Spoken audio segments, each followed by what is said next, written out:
So I want a very very difficult character, और it should be the center of the story. हम अपनी web series शुरू करेंगे और उसमें छोटे छोटे से ना शॉर्ट ड्रामे, उसकी जो स्नॉप्सिस वगैरह बना के, तो वो हम ऑनलाइन देंगे यूट्यूब पे। यार मेरी बैलेंस है, मुझे अकेला रहना भी अच्छा लगता है, मुझे लोगों के साथ रहना भी अच्छा लगता है। It depends. आई थिंक मैं मूडी हूँ। अस्सलाम वालेकुम लिसनर्स, आप सुन रहे हैं स्टार स्ट्रक। मैं हूं आपके साथ आपकी आरजे महवश खान, और मेरे साथ मौजूद हैं आज एक बड़ी ही प्यारी शख्सियत, बहुत ही प्यारी, बहुत ही अच्छी अदाकारा। हमारे साथ हैं इस्मत इकबाल साहिबा। तो हम अपने शो में वेलकम करेंगे उनको। अस्सलाम वालेकुम मैम। वालेकुम अस्सलाम। कैसी हैं आप? अल्हम्दुलिल्लाह, अल्लाह का शुक्र है, सब बिल्कुल ठीक। थैंक यू, आपने एक्सेप्ट किया हमारा इनविटेशन और हमारी आज आपसे बात हो पा रही है, तो इसके लिए बहुत बहुत शुक्रिया। बहुत कुछ जानना है आपके बारे में। आपको हमने रांझा रांझा करती में देखा, जीवन नगर में देखा, बहुत सारे सीरियल्स में आप आ रही हैं। हर दफा एक बहुत ही अनोखी, बहुत ही मतलब ना हटके अदाकारी करती हैं, और जो देख मतलब आसान नहीं होती। ये पहली बात तो मैं बोलूंगी कि आपके जो भी कैरेक्टर्स हैं उनमें बड़ी वेरिएशन हमें दिखाई देती है, और जितना डूब के आप करती हैं, खासतौर पे रांझा रांझा करती में बहुत एक मुश्किल कैरेक्टर था आपका, तो लेकिन बड़ी आसानी से आप निभा लेती हैं उसको। तो ये जानेंगे हम कि कब से चल रहा है सिलसिला, कब इसका आगाज हुआ था, सबसे पहले मतलब ये जो सफर है इसका आगाज कैसे हुआ? Actually first of all thank you so much, आपने इतना अप्रिसिएशन दे दिया मुझे। आई स्टार्टेड, मैं स्कूल में थी, मेरे ख्याल में कोई 8th या 9th क्लास में थी, और हम स्कूल एजुकेशन ट्रिप पे गए थे पीटीवी। तो वहां पे सारा पीटीवी घूम घाम के जब हम बाहर निकल रहे थे, तो बख्तियार अहमद साहब ने मुझे पीछे से आवाज दी, ये लड़की बात सुनो। तो हम परेशान हो गए कि किसको बुला रहे हैं। तो उन्होंने बकायदा पॉइंट आउट करके गया, तुम इधर आओ। मैंने कहा जी। तो उन्होंने कहा कि ड्रामा में काम करोगी? मैंने कहा हाँ करूंगी। तो फिर उन्होंने मुझसे मेरे घर का नंबर लिया, क्योंकि उस वक्त तो मोबाइल वगैरह थे नहीं। तो देन ही कॉल माय पेरेंट्स और उनसे इजाजत ली, और फिर मैंने सबसे पहले जो मेरा सबसे पहला प्ले था वो था कॉफी हाउस। उसमें था आशू बेगम का हौसला। इट वाज अ सीरीज, और उसमें आशू बेगम का हौसला था। और फिर उसके बाद जो है वो बारिश ड्रामा बना, लेकिन बारिश पहले ऑन एयर गया और कॉफी हाउस बाद में गया। And it was like around 77 या 78 यही था। अच्छा, उस ऑफर से पहले कभी आपने सोचा था इसके बारे में? मतलब जब पीटीवी गए थे तो कोई ये इस तरह की इंस्पिरेशन थी कि देखना है, इंस्पायर्ड थी एक्टर से, एक्टिंग करने का कहीं दिल में आता था? नहीं, मुझे ऐसा कोई शौक नहीं था, लेकिन जो हमारे अखबार आया करते थे घर में, और उसमें जो फिल्मी सफे होते थे, मुझे हीरोइने और हीरो बड़े अच्छे लगते थे। गो कि हम उस वक्त फिल्में नहीं देख सकते थे हमारी पढ़ाई की वजह से, लेकिन I used to love that page, the filmy page, I used to love it. तो फिर ये कॉफी हाउस आपने किया, बारिश किया, तो उसके बाद फिर कैसे, मतलब क्योंकि हमने देखा है बहुत सारे लोग ना मतलब आते तो हैं फील्ड में, लेकिन उनका टेन्योर बड़ा मुख्तसर सा होता है, और खासतौर पे उस जमाने में बहुत सारे ऐसे चेहरे हैं जो कि कुछ अरसे के लिए नजर आए, लेकिन फिर वो बहुत ज्यादा लॉन्ग लास्टिंग नहीं हुआ, उन्होंने काम बीच में छोड़ दिया। आपका ये सफर जो चल रहा है माशाल्लाह अब तक इतनी कामयाबी के साथ, तो इसके पीछे क्या वो रहा, मामला रहा, दिल लग गया था यहाँ पे, फिर मजा आने लगा था? नहीं, I think it's the commitment, कि आपने एक दफा किसी चीज के लिए हाँ कर दी है। जिस तरह मैंने अब किसी प्रोजेक्ट के लिए हाँ का कह दिया, तो वो फिर प्रोजेक्ट किसी प्रोडक्शन हाउस का नहीं रहा, वो किसी चैनल का नहीं रहा, वो मेरा है। So I have to manage it, I have to do it all heartedly, और बिल्कुल ऑनेस्टी से मुझे वो करना है। तो इसलिए मेरे ख्याल से कि वही सरवाइव करता है जो इसमें, जिसकी कमिटमेंट जो है, और जो अपनी उसको बहुत लॉयल्टी से अपने काम को करता है। और यकीनन मतलब वो ना, एक होता है कि आपके अंदर टैलेंट बाजों का अंदर से होता है। जैसे आपकी मैं एक्टिंग देखती हूँ, खासतौर पे फिर मैं बात करूंगी रांझा रांझा कर दी की, वो बहुत एक कॉम्प्लिकेटेड रोल है। मतलब वो एक बहुत मुश्किल, एक स्टोरी भी अलग थी बिल्कुल। उसमें आपका जो खासतौर पे किरदार था, जिस तरह के एक्सप्रेशन, जो डायलॉग डिलीवरी, जो अंदाज आपका दिखाया है वो यकीनन आपकी जो असल जिंदगी है उससे बिल्कुल दूर का किरदार है। तो ये जो किरदार में इतना परफेक्टली ढल जाना और उसको अपना लेना, इसका क्या प्रोसेस रहता है मैम आपका? अच्छा, उसमें ये हुआ था कि मुझे काशिफ निसार साहब ने बुलाया था और उन्होंने मुझे कहा कि ये सिर्फ 4 दिन की शूट है, अगर आप करना पसंद करें तो। अच्छा, काशिफ निसार एक ऐसा डायरेक्टर है जिसको मैं कभी इनकार करती ही नहीं किसी भी कैरेक्टर के लिए। तो जिस दिन मैं गई हूँ फर्स्ट डे शूट के ऊपर, तो उन्होंने कहा कि आप क्या करना चाहती हैं। मैंने कहा ना मैं बाल बनाऊंगी, ना मैं मुंह धोऊंगी, ना मैं मेकअप करूंगी, आप मुझे सेट दिखाएं। अब मैं सेट पे गई हूँ तो मैंने सेट पे क्या किया, वो उन्होंने अपने ही लॉन में एक कोने में वो सेट लगाया हुआ था सारा। So what I did was कि मैंने थोड़ी सी जमीन से मिट्टी लेके थोड़ी अपने मुंह पे मली, थोड़ी नाखूनों के बीच में डाली और and I started walking there नंगे पाँव। मैंने पाँव में जूती नहीं पहनी, कुछ नहीं पहना। तो वो हंसने लग गए ना, तो कहते क्या ये क्या आप क्या कर रही हैं। मैंने कहा कुछ नहीं, कैरेक्टर को ऑब्जर्व कर रही हूँ। सही। तो हाँ, तो फिर जब आप सेट पे घूमते हैं ना, आपने देखा चरपाई है, ये एक टूटा हुआ बक्सा रखा है, इस पे मेरे कपड़े पड़े हुए हैं, ये सारा कुछ है, तो वो ऑटोमेटिकली आपके अंदर स्लोली वो सारी चीजें बिल्ड अप होना शुरू हो जाती है ना। जैसे वो लकड़ी वाला चूल्हा है जो पुराने जमाने में होता था सारा कुछ, तो वो फिर वो automatically if you are an actor and you, आप में बहुत ज्यादा ऑब्जर्वेशन है तो आप मेरे ख्याल में इजीली कैरेक्टर को ग्रैब कर लेते हैं। अच्छा, पीटीवी की आपने बात की, और पीटीवी नो डाउट मतलब जो उस वक्त के सीरियल्स थे उनमें हमें मार्केटिंग का पहलू नजर नहीं आता, कमर्शियलिज्म नहीं था उस वक्त, और जो कुछ बनता था बड़ा खालिस बनता था, प्योर होता था। वो आजकल की जो जनरेशन है, हो सकता है उनको कहीं कहीं वो बोरिंग भी लगता है, जो अब हमें लगता है कि लोग नहीं देखना चाहते उस तरह का कंटेंट। लेकिन आपका क्या मानना है कि वो जो कंटेंट उस वक्त का था, जिस तरह की स्क्रिप्ट्स हुआ करते थे, अब आप जब काम कर रही होती हैं तो वो वाली एक फील होती है, उस तरह से कनेक्ट हो पाते हैं स्क्रिप्ट से, ही आपको लगता है कि उसी तरह के स्क्रिप्ट्स दोबारा आने चाहिए? देखिए, फिल्म और टीवी ये ख्वाब बेचते हैं, आपके इमोशंस बेचते हैं, ठीक है। जो चीज ज्यादा बिक जाए, जिस तरह टीआरपी वाली बात है, जो चीज ज्यादा बिक जाए उसको ये लोग चलाना शुरू कर देते हैं। It's very simple. लेकिन पीटीवी के दौर में PTV was the only channel, तो उसका कोई कंपटीशन नहीं था। अब कंपटीशन बहुत ज्यादा है, ठीक है। ऊपर से हमारे माशाल्लाह से जो हमारे केबल है और ये वो सारा कुछ, तो वहां पे वो लोग they are selling dreams, you know. बहुत ज्यादा loud makeup, loud jewellery, loud जो है वो ड्रेसेस हैं, और आप तो साड़ी और पूरी ज्वेलरी में और मेकअप में आप किचन में आप खाना भी बना रहे होते हैं उनमें। तो एटलीस्ट हम उस डगर से अभी तक हटे नहीं हैं, हम अभी तक ओरिजिनलिटी में हैं। आज हमारे आजकल के भी ड्रामे, अगर आप किचन में हीरोइन को देख लें या उसकी माँ को देख लें या किसी को, तो वो उस जगह आता है, उस लेवल पे आता है कि हाँ जी, एक औरत किचन में खड़ी होके कुछ बना रही है। तो ये थोड़ी सी हम रियलिटी से थोड़ा करीब हैं, गो कि हम चले गए हैं, फैंटेसीज में चले गए हैं, लेकिन हम थोड़ा बहुत रियलिटी से अभी भी करीब हैं। जैसे पीटीवी की मैं बात कर रही हूँ, उस वक्त की जो, जैसे खासतौर पे मैं राइटर्स के हवाले से पूछना चाह रही हूँ, क्योंकि अमूमन हमारे यहाँ भी ये एक कॉन्सेप्ट होता है, ऐसे ही हम ख्वाब बेचते हैं सब कुछ। लेकिन आपको क्या लगता है कि टीआरपी ने कंटेंट को थोड़ा मुतासिर किया है, या फिर आपके हिसाब से जैसा काम हो रहा है वो सही है? जी हाँ, टीआरपी ने बहुत ज्यादा कंटेंट को जो है ना वो मुतासिर किया है। औरत रोएगी तो टीआरपी मिलेगी, औरत के ऊपर जुल्म होगा तो टीआरपी मिलेगी, है ना।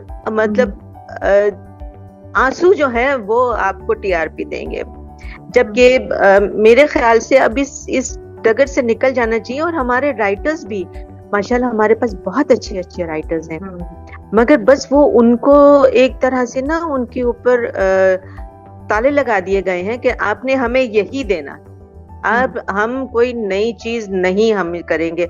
अब आप ये देख लें कि वो एक ड्रामा था इनका, हुमायूं सईद का और आयजा का, मेरे पास तुम हो, ठीक है, अलग से था, हटके था, ठीक है। उसमें बहुत सारी चीजें हमारे माशरे के मुताबिक लोगों ने उसके ऊपर बड़े एतराजात किए, सब कुछ किया, but it was a story from our society, ठीक है, जिसको कि बहुत से लोगों ने एक्सेप्ट किया और लेकिन मेजॉरिटी ने उसको एक्सेप्ट नहीं किया। बट इवन देन ड्रामा जो था वो हिट था। एग्जैक्टली। आप लाहौर सेंटर से आपने काम किया, तो लाहौर सेंटर और बाकी जो सेंटर्स हैं उनमें आपको क्या उस जमाने में कोई फर्क लगता था? क्योंकि अगर मैं उस वक्त मैं मतलब जब छोटी हुआ करती थी उस वक्त का मैं देखूं तो मुझे इंतजार होता था कराची सेंटर के ड्रामास देखने का। कराची सेंटर से बड़े अच्छे ड्रामा दिए। लेकिन अब जब थोड़ा एक बंदा मैच्योर होता है और अब हम जब मतलब देखते हैं ना वो सीरियल्स, वारिस देखते हैं, बाकी और देखते हैं, तो मुझे एक अपने तौर पे जो फील आती है, मुझे लगता है कि लाहौर में उस वक्त भी बड़े क्लासिक्स के ऊपर काम हो रहा था। मतलब बहुत सी चीजें ऐसी थी जो शायद अपने वक्त से बहुत आगे की थी। तो आप क्या समझती हैं इस हवाले से कि लाहौर सेंटर का काम और उसमें आपने काम किया तो वो कैसा रहा? अच्छा, मैं पहले तो आपको ये बता दूं कि मैं कराची आई हूँ, मैंने कराची से ही काम शुरू किया। अच्छा। और मैंने तकरीबन कोयटा में, इस्लामाबाद में, लाहौर में, एक पेशावर सेंटर है उससे मैं नहीं किया मैंने काम। अच्छा। मौका ही नहीं मिला। आप के सवाल का जो जवाब है वो ये है कि मुझे ये बताइए, आज भी जो आप टीवी के ऊपर एक्टर्स देखते हैं क्या वो सारे कराची के हैं? नहीं, सब लाहौर के। इक्का दुक्का कराची का होगा, लड़कियां हो, हाँ, बच्चियां, हीरोइन या हीरोज भी तकरीबन 50% 60% आपके लाहौर से गए हुए हैं कराची। तो माशाअल्लाह एक्टर्स में लाहौर की जमीन ज्यादा जरखेज है कराची की निस्बत। और मैं इसी तरह से आपको समझती थी कि शायद आप लाहौर ही की हूँ, क्योंकि मैंने आपके जो अभी जो रिसेंट प्लेयर्स देखे वो ज्यादातर लाहौर बेस हैं। जीवन नगर हो गया, ये आई थिंक रांझा रांझा करती, कि मैं श्योर नहीं हूँ कि वो भी वहीं पे बना था या क्या था, लेकिन काशिफ निसार अमूमन वहीं पे काम करते हैं। तो मेरा यही एक इम्प्रेशन था आपको लेके कि शायद आप लाहौर से ही आपका ताल्लुक है। नहीं, मेरा ताल्लुक कराची से है और मैं कोई तकरीबन 15-16 साल पहले I shifted to Lahore. Karachi की जो भी सिचुएशन थी उसकी वजह से फिर मुझे लाहौर आना पड़ा। लाहौर में ये है कि एटलीस्ट पीस ऑफ माइंड है। सही। तो वहाँ के स्क्रिप्ट्स और वहाँ के जो काम करने का अंदाज है डिफरेंट है। जैसे अभी जीवन नगर जैसा, हाँ, लाहौर का जीवन नगर जो ड्रामा आया था, ये आप कहीं और से एक्सपेक्ट, मेरा ख्याल नहीं, मतलब वो जो कहानी है ना अंदरूने लाहौर, और वो जो पूरा एक स्टाइल है कहानी को दिखाने का, और जिस तरह जो एक मतलब एक खालिस फील आती है देखकर, लगता है कि मतलब हाँ ये जो चीज है ना दिल से हो रही है, या मतलब एक है वाकई मतलब वहीं के लोग हैं। देखिए, आप जब भी कोई एक्सपेरिमेंट करेंगे, कुछ नया देंगे आवाम को देखने के लिए, वो हमेशा अच्छा होगा, हिट करेगा। और आपने उसको एग्जीक्यूट अच्छे तरीके से किया और माशाल्लाह इसमें एक एक्टर ने लाजवाब काम किया जीवन नगर में। और सुहेल साहब हैं, दूसरे समीर हैं, इतना खूबसूरत काम किया है सबने कि मैं जब वहां पे देख रही होती थी सीन, तो मुझे खुद I used to learn from them कि वो किस तरह परफॉर्म कर रहे हैं। तो कराची से आप गई वहां पे, तो कुछ मतलब जबान वगैरह की मुश्किलात हुई जब आप ड्रामा कर रहे होते हैं? तो उसमें मुख्तलिफ जबानें आपको बोलना होती हैं, तो इस तरह का कभी मामला रहा कि मुश्किल है कोई डायलॉग डिलीवरी या फिर उस तरह से अंदाज को अपनाना? यार, मेरा मुल्क है, इस मुल्क की मुझे सारी जुबानें आती है माशाल्लाह। अच्छा, माशाल्लाह, सारी जुबानें बोल लेती हैं? और हाँ, और मुझे खुशी होती है, मतलब आप उर्दू में, मतलब पंजाबी में उर्दू बोले, मजा आता है। एंजॉय करती हूँ मैं उसको। जैसे वो कहते हैं ना, और मैंने तुमको बोला था ना तू ये कर ले, तो फिर तूने मेरी बात क्यों नहीं मानी? ओके, सही है ना? तो ये एक्सेंट, हाँ, सही, ठीक है। तो ज़बानें बोल भी लेती हैं मतलब, या लहजा, या और ज़बानें अगर आपको समझ में आती हैं तो क्या प्रोसेस रहा उसको सीखने का? अच्छा, I think Karachi, the main process is Karachi. Karachi में आपको हर किस्म का मेमन मिलेगा, गुजराती मिलेगा, पठान मिलेगा, पंजाबी मिलेगा, सिंधी मिलेगा, सराइकी मिलेगा। तो आपने मतलब सारी जुबानें आपके पास आ गई ना। हम्म, सही। तो वो तो बड़ा मतलब अच्छा लगता है मुझे कि मुझे तक, हाँ, I am not in practice as fluent as जिनकी जुबानें हैं, उनकी तरह मैं फ्लुएंटली नहीं बोल सकती, लेकिन समझ सब सकती हूँ। और थोड़ा सा ठहर ठहर के मैं अपना मतलब जरूर बयान कर दूंगी उनकी जुबान में। कहाँ से, मतलब तालीम आपने कहाँ से हासिल की? मैंने स्कूलिंग जो थी वो क्राइस्ट द किंग्स से की थी, इट्स कॉन्वेंट स्कूल। और उसके बाद मैंने जो अपना कॉलेज था वो इस्लामिया कॉलेज फॉर वुमेन से किया था। और फिर कराची यूनिवर्सिटी से मैंने अपना मास्टर्स किया था साइकोलॉजी में। साइकोलॉजी में, ग्रेट। अच्छा, ये वो पॉइंट है जिससे मुझे ये समझने को मतलब आसानी हो जाएगी कि आप किरदारों को, उनकी नफ्सियात को इतनी खूबी के साथ कैसे समझ लेती हैं। हाँ, सही। ऐसी है। आप अपने आप को क्या समझती हैं? इंट्रोवर्ट हैं आप, अपने आप में अपने साथ ज्यादा टाइम गुजारना चाहती हैं, या लोगों से सोशल होने में आपको ज्यादा अच्छा लगता है? किस तरह की पर्सनालिटी है आपकी? यार मेरी बैलेंस है। मुझे अकेला रहना भी अच्छा लगता है, मुझे लोगों के साथ रहना भी अच्छा लगता है। It depends. आई थिंक मैं मूडी हूँ। अच्छा, अकेले आप जब होती हैं, जो वक्त आपका अपना मी टाइम जिसे आप कह लें, तो कौन सी ऐसी चीज है जो आप अमूमन मतलब उस वक्त में करना पसंद करती हैं? किताबें पढ़ती हैं, या आपको अकेले घूमना अच्छा लगता है?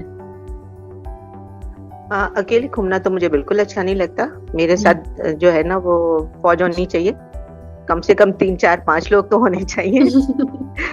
और अकेले आई लव टू रीड। और मैं कोई पिछले 6-8 महीनों से कोशिश कर रही हूँ कि कुरान शरीफ की जो तफसीर है, जो उसके मायने हैं, उनको मैं बाय हार्ट याद करूँ, उनको समझने की कोशिश करती हूँ कि उनको किस तरह से याद रखा जा सकता है। तो ये मैं पिछले 8-9 महीनों से ये कोशिश कर रही हूँ। माशाल्लाह, ग्रेट, जबरदस्त जबरदस्त। अच्छा, ये भी एक ना बड़ा एक, क्योंकि मेरा काम है ये, मैं हर हफ्ते एक इंटरव्यू करती हूँ, तो एक बड़े मजे की चीज लगती है, क्योंकि यूजुअली हमारी सोसाइटी में ये माना जाता है कि शायद शोबिस वाले, ख्याल होता है, मेरे बारे में भी ख्याल होता है कि शोबिस वाले दूर होते हैं चीजों से। लेकिन बड़ी इंटरेस्टिंग बात है कि चूंकि जो लोग आर्ट से करीब हैं, जो लोग दूसरों की जिंदगियों को एक तरह से जीते हैं, उसमें हर तरह की उसकी जो एक कॉम्प्लेक्स जो चीजें हैं, बहुत सारी चीजों को अपनी जिंदगी में ना जीते हुए वो उस तरह से जी लेते हैं, तो बड़े करीब उनका एक स्पेशल ताल्लुक बना हुआ होता है। हाँ, मेरे ख्याल से जजमेंटल किसी को भी नहीं होना चाहिए किसी के भी बारे में। ठीक है, डॉक्टर है, नर्स है, एक्टर्स हैं, ब्यूरोक्रेट्स हो गए, वकील हो गए, ये सब मुझे ये बताएं ना कि हमारी सोसाइटी में, मींस पाकिस्तानी, इंडो पाक ले लें आप, हमारी सोसाइटी में कौन सा ऐसा पेशा है जिस पे बात नहीं की जाती, और स्पेशली खवातीन पर। बिल्कुल।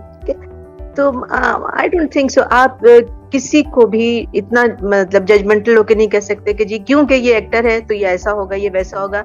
आप यकीन करें, मैंने इतने अच्छे अच्छे एक्टर्स देखे हैं, मेल्स में, फीमेल्स में, यार 5 वक्त नमाज पढ़ते हैं, वो हमसे सीन रुकवा देंगे, यार मेरी नमाज चली जाएगी, मैं मुझे सिर्फ फर्ज पढ़ लूं। तो ये बड़ी एक अच्छी चीज है यार। मतलब देखें, हर किसी का अपना फेल है, अल्लाह को जवाब उसने देना है। वो ना मेरे बारे में वो आपसे पूछेगा, ना आपके बारे में मुझसे पूछेगा। तो अपनी अपनी जगह साफ रखें ना। बिल्कुल बिल्कुल। ये जो किरदार किए, बेशुमार ड्रामों में काम किया, आपसे मैं मुश्किल सवाल करने वाली हूँ कि अगर आपसे पूछा जाए कि आपका उनमें से सबसे पसंदीदा, सबसे फेवरेट कैरेक्टर कौन सा रहा? यार मेरा सबसे फेवरेट कैरेक्टर शायद इसलिए मुझे पसंद आया क्योंकि वो मैंने सबसे पहला किया था, और वो बख्तियार अहमद साहब ने ही डायरेक्ट किया था, कॉफी हाउस का।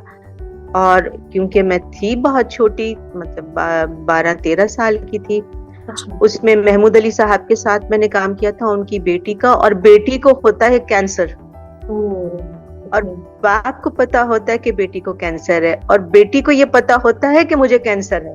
और बाप उससे छुपा रहा होता है, बेटी को पता चल जाता है, तो वो अपनी पूरी जो है ना वो जिंदगी का बीमा और ये वो सब कुछ करवा के अपने बाप को सिक्योर करती है, जबकि बाप ये सोच रहा होता है कि मैं बेटी को कैसे सिक्योर करूं, मैं अपना बीमा करा लेता हूं, मैं मर जाता हूं तो पैसे जो मिलेंगे उससे बेटी का इलाज हो जाएगा। ओ, सही। मतलब पहला ड्रामा था और वो इतना इमोशनल ड्रामा था कि मुझे खुद ब खुद जो है ना वो उसको फील करना शुरू कर दिया, मुझे रोना शुरू कर दिया मैंने। तो I think that was the very first and the toughest character I have ever played.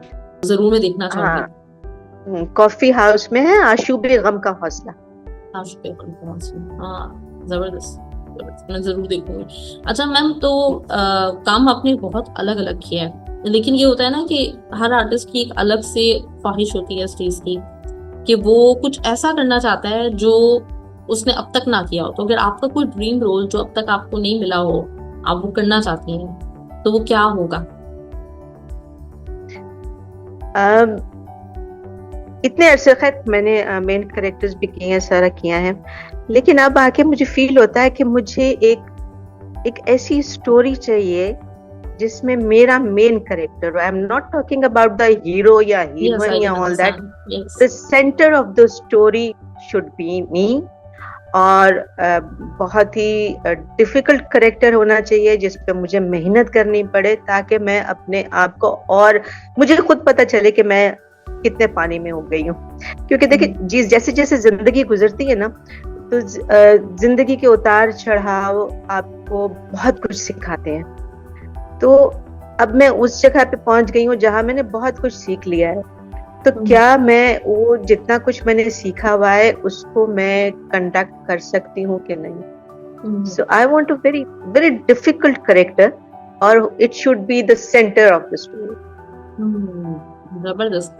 अच्छा मैम, जैसे आपके जहन में आपने बताया कि कहानी जो आपने सुनी उसके ऊपर आपके जहन में है, ये आइडिया है, आपने कुछ किस तरह की, तो हमारी इंडस्ट्री में इस चीज का रुझान है कि मतलब अगर जैसे आपका ये एक आइडिया है तो उसके ऊपर आप अगर किसी से कहती हैं, किसी राइटर वगैरह से, तो उसके ऊपर काम हो सके, क्योंकि आपका आइडिया डेफिनेटली अच्छा होगा।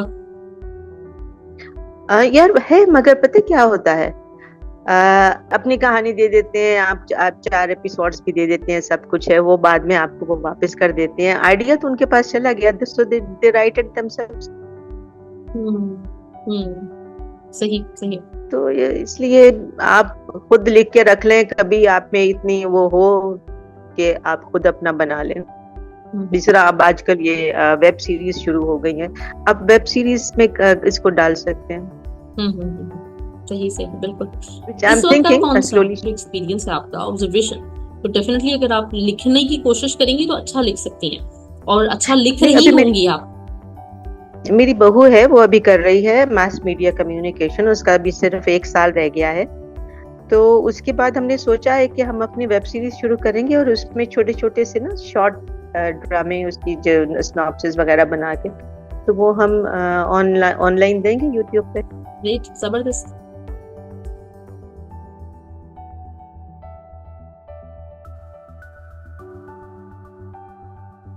तो आपके डायरेक्टर में तो अंदाजा हो रहा है आपको काशिफ निसार बहुत पसंद है। राइटर्स में इस वक्त के वैसे अच्छे काम करने वाले, हमारे पास अच्छा लिखने वाले, आपकी मोस्ट फेवरेट कौन है, जिनका स्क्रिप्ट हो तो आप कहती हैं कि जैसे काशिफ निसार को आप ना नहीं कर सकती, तो उनको भी आप ना नहीं कर सकती? अच्छा, मैं एक काशिफ निसार को इनकार नहीं कर सकती, और एक और डायरेक्टर है जिसके साथ मुझे बहुत पसंद है, वो वैसे भी बहुत प्यारा बच्चा है, मोहम्मद अशर असगर।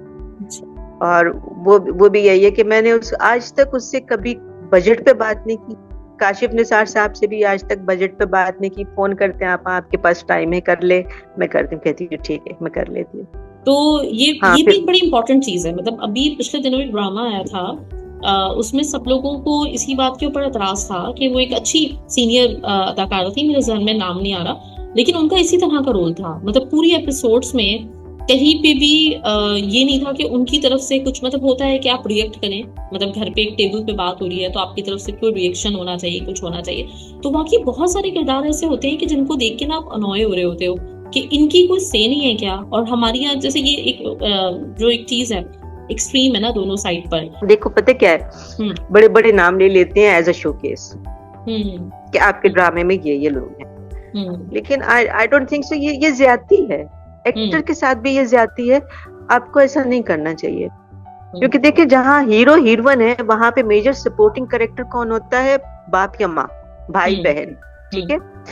तो ये जो है ना, आपने उनको भी उतना ही देना है, इम्पोर्टेंस देनी है जितनी दूसरे। अब आप हमारे ड्रामे देख लें, आपको सिवाय हीरो हीरोइन के और किसी के जो प्रोमो का जो पोस्टर चल रहा होता है, कभी किसी और कैरेक्टर का आया नहीं। तो they don't give importance to the major characters, major support को नहीं आप दे रहे होते। क्यों? क्योंकि वो लड़कियां नहीं है, वो लड़के नहीं, वो तो अम्माएं है ना। मैं रांझा रांझा करदी में जैसे मैं बात कर रही हूँ कि हर किसी की बहुत बेहतरीन अदाकारी थी, चाहे जितने भी लोग ले लें। तो उसमें आपका रोल, आपके हस्बैंड का रोल, जो एक वो थी जो मोहल्ले में रहती थी, मैं कैरेक्टर का नाम भूल रही हूँ, जिनके पास जाती थी इकरा और उनसे रहनुमाई वगैरह ले रही होती थी जिनके घर पे, तो वो कैरेक्टर बड़ा स्ट्रॉन्ग कैरेक्टर था। तो जितने भी ट्रैक्स थे, जो एक देखने वाला ड्रामे को है, वो उन सबको एंजॉय करता है। हाँ, देखिए सबको बराबरी का। ज़ेब रहमान थी वो, जिनके पास वो मशवरे लेने जाती थी, टीचर जो उस्तानी जी थी। जी उस्तानी जी। तो हर कैरेक्टर को उतना ही इम्पोर्टेंस मिला जितना के हीरो या हीरोइन को मिला, और उतना ही इम्पोर्टेंस मिला हीरो की माँ को, हीरो की चची को, हीरो के जो भी ताया थे उनको। तो तभी तो मजा आता है। आप किसी भी एक कैरेक्टर को बैक कर देंगे, उसको डोमिनेट कर देंगे, वो फिर आपकी स्टोरी भी थोड़ी सी जो है ना, वो लचक खा जाती है। एग्जैक्टली, बिल्कुल ऐसे ही। मैम उम्मीद है इंशाल्लाह कि आप जो लेकर आ रही हैं इंशाल्लाह 7-8 मंथ्स में, मैं उसका बड़ा इंतजार करूंगी इंशाल्लाह कि अच्छा हमें कंटेंट देखने को मिलेगा। और बहुत कमाल काम करती आई हैं आप, और उम्मीद है कि इसी तरह का आपका आगे भी हमें काम देखने को मिलेगा जो बड़ा नेचुरल हो, बड़ा प्योर हो। तो इंशाल्लाह आपके लिए बहुत सारी बेस्ट विशेस भी है, और मैं चाहूंगी मैम कि आगे भी हमें जरूर टाइम दीजिएगा आप। तो बहुत बहुत शुक्रिया, बहुत मजा आया मुझे आपसे बात करके। Thank you so much. इंशाल्लाह बस एक जाते जाते हमारे तमाम जितने आपको सुनने वाले देखने वाले लोग हैं, उनके लिए एक अच्छा सा मैसेज आपकी तरफ से। मैसेज ये है कि जजमेंटल ना हो, सबसे प्यार करें, माफ करने की जो है ना वो हिम्मत रखें। अल्लाह ताला सबके लिए बेहतरी करे और सबको खुश रखे, आपकी मुश्किलें आसान करे। बस थैंक यू मैम, बहुत मतलब माशाल्लाह मुझे आपसे बात करके मजा आया, और बहुत अब स्वीट माशाल्लाह से हैं। अल्लाह ताला आपको बहुत सारी खुशियां दिखाए और आपके जितने भी ख्वाब हैं वो सब पूरे हो इंशाल्लाह ताला। Thanks a lot. आमीन। Thank you. अल्लाह हाफिज़। अल्लाह हाफिज़।